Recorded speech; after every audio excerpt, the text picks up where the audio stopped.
Hello, আমি নাইম। তো আজ আমি আপনাদের মাঝে হাজির হয়ে গেলাম আরও নতুন একটি ভিডিও নিয়ে। তো আপনারা যারা নতুন পাখাল আছেন তারা অবশ্যই আমার এই ভিডিওটি মনোযোগ দিয়ে প্রথম থেকে শেষ পর্যন্ত দেখবেন। তাহলে আপনাদের অনেক বড় এক সমস্যার সমাধান হবে। এইখানে আপনারা দেখতে পাচ্ছেন যে একটি মেল বাজরিকা আর এর ৩টা বাচ্চা আছে। যে ৩টা বাচ্চা অলরেডি আপনারা হাঁড়িতে দেখতে পাচ্ছেন।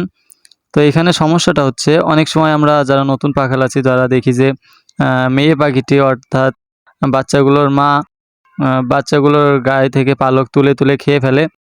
এইটা বিভিন্ন সমস্যার কারণে হইতে পারে। হয়তোবা ভিটামিনের ঘাটতি বা ক্যালসিয়ামের ঘাটতির কারণে হইতে পারে। তো আমরা তখন বুঝতে পারি না যে কি করলে এখন সমস্যাটার সমাধান হবে। তো এখানে আপনারা দেখতে পাচ্ছেন যে আমি ফিমেল পাখিটিকে অর্থাৎ মা পাখিটিকে খাঁচা থেকে সরিয়ে দিয়েছি। এখন ওর বাবাকে রেখে দিয়েছি। এখন আপনাদের মনে প্রশ্ন জাগতে পারে যে বাবা পাখিটি কি বাচ্চাগুলোকে খাওয়াবে? হ্যাঁ, অবশ্যই খাওয়াবে এবং বাচ্চাগুলোকে বড় করে তুলবে।